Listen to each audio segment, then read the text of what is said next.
Bonjour à tous et bienvenue dans notre compte-rendu matinal. Alors, un début de semaine un peu difficile, notamment pour le CAC 40, un peu moins difficile pour le S&P 500, mais on va voir que tout ceci constitue une situation d'inconfort, c'est le moins que l'on puisse dire. Alors, commençons immédiatement avec notre CAC 40, le voici. Alors graphiquement, les choses sont assez simples pour lui. J'ai suffisamment répété tout au long de la semaine dernière que c'était un ouf de soulagement puisque le CAC 40 avait réussi à s'extraire des 7 950 points et que, a priori, plus rien ne lui interdisait de rejoindre les plus hauts historiques. Alors c'était d'autant plus remarquable que manifestement le CAC 40 en avait soupé, si vous me permettez l'expression, d'une situation politique incertaine, munie de rebondissements qui sont pour le moins désagréables, voire critiquables, bref, une classe politique qui ne semble pas être à la hauteur des enjeux économiques de la France. Bon, une incertitude qui a fait flotter le CAC 40 pendant longtemps, mais maintenant, les opérateurs se disent que finalement, il vaut mieux fixer son attention sur ce que l'on appelle la microéconomie, en d'autres termes, les entreprises. Alors on a vu que vendredi, ça a été encore un coup de Trafalgar. Monsieur Trump, que l'on n'entendait plus, du moins dans le domaine économique, eh bien Monsieur Trump s'était fendu d'un tweet euh, assassin vis-à-vis de la Chine. Ça a été extrêmement mal pris par les marchés, d'où des chutes assez colossales. Et donc le CAC 40 n'a pas échappé à la règle. On a vu que vendredi, il y a eu cette immense bougie noire qui malheureusement est venue mordiller, voire mordre la fameuse résistance des 7 950 points, résistance que l'on avait cru transformer en support. Eh bien non, elle est toujours bel et bien une résistance. Alors comme nous sommes très optimistes, nous avons laissé un petit pointillé en bleu, mais bon, incontestablement, le CAC 40 est désormais en danger. Et pourquoi est-il en danger? Bien parce qu'en fait, lundi, on aurait pu s'attendre à un vrai rebond, manière de dire, bon, il y a eu des excès vendredi, mais après tout, Monsieur Trump fait du Trump, c'est-à-dire qu'il hurle et puis après, il cajole. Donc, il avait l'air d'utiliser un ton beaucoup plus adouci vis-à-vis de la Chine. Donc, on aurait pu en profiter pour rebondir. Non, le rebond, il n'est pas du tout exceptionnel. Le CAC 40 a gagné 0,21%. Et avec ces 0,21%, ben, on se retrouve à cheval sur la fameuse ligne des 7 950 points. Dès lors, vous m'avez compris, le risque de redescendre en direction des 7 000 points, eh bien, il est devenu réel et il va falloir voir ce qui va se passer aujourd'hui. Mais a priori, lorsqu'il y a un rebond technique, ce n'est pas forcément de bon augure. Ça veut dire qu'il y a des acheteurs qui réagissent un petit peu, qui croient voir une opportunité, puis finalement, les vendeurs les laissent venir pour mieux les attaquer. C'est une hypothèse, un scénario que nous n'excluons absolument pas pour aujourd'hui. Donc attention, il y a un risque de baisse supplémentaire sur le CAC 40. Maintenant, si j'en viens à notre S&P 500, que voici, que voilà.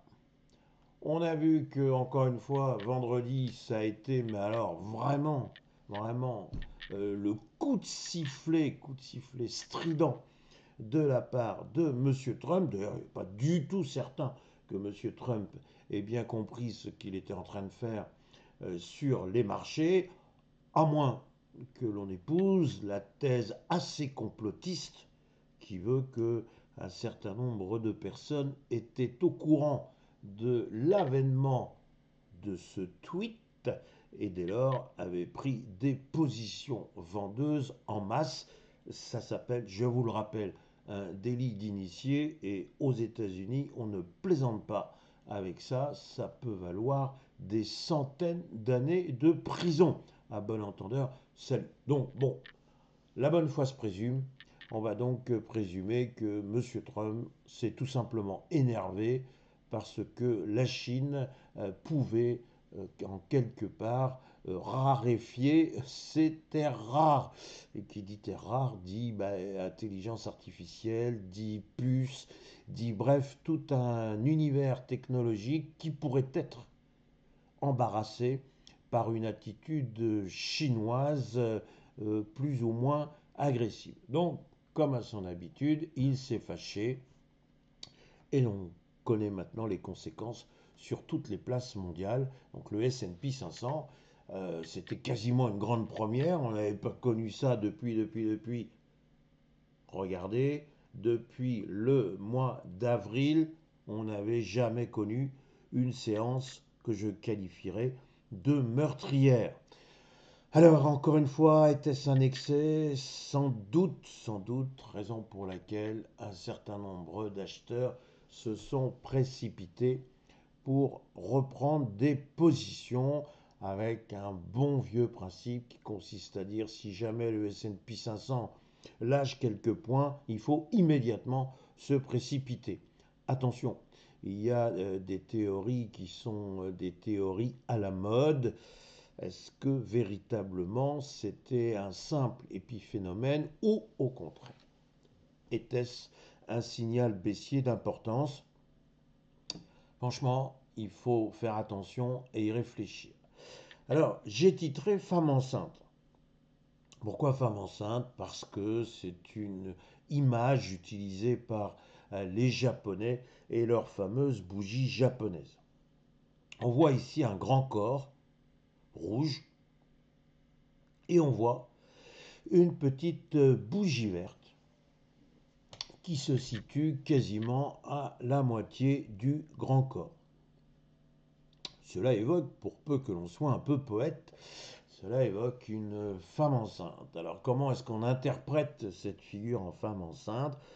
On vient dire, est-ce que c'est pas la possibilité d'un accouchement qui serait plutôt haussier, puisque la bougie est verte et qu'elle est bien à l'intérieur de la grande bougie rouge. Donc on a eu une femme qui effectivement se portait peut-être pas très bien, et puis elle a quand même donné naissance à un enfant plein d'espoir, et l'espoir ce serait de la hausse. Encore une fois, je ne le répéterai jamais assez, les bougies japonaises et leur interprétation demandent toujours une confirmation. Donc cette femme enceinte, est-ce que véritablement ça va accoucher d'une hausse? Personnellement, je n'en suis pas certain. Pourquoi? Parce que je vais reprendre ce que je venais de vous dire. Lorsqu'il y a des grands mouvements baissiers comme ça, on peut avoir ce que l'on appelle un rebond technique. Ce serait le cas. Rebond technique qui cacherait en réalité de nouvelles salves baissières. Alors, je ne veux absolument pas être un oiseau de mauvais augure, et il y a des fois où, lorsque l'on pratique une analyse, on a le secret souhait de se dire, et si je pouvais me tromper, et si quelque part, en réalité, je m'éloignais de la vérité. Alors, je le voudrais, mais c'est pas pour ça que je vais pouvoir réaliser mon vœu. Je dirais en synthèse, faites très attention, il s'agit peut-être d'un simple rebond technique qui, en réalité, camouflerait l'objectif affiché des vendeurs de bel et bien rejoindre le support des 6500 points. Vous pouvez bien évidemment, et j'allais dire, je le souhaite, ne pas forcément être de mon avis. Vous savez, dans ces cas-là, ce qu'il faut faire, c'est commenter et j'y répondrai bien évidemment avec un très grand plaisir. Voilà mes réflexions du jour. Il me reste à vous souhaiter une excellente journée, une excellente séance. Profitons de ce bel été indien. Merci.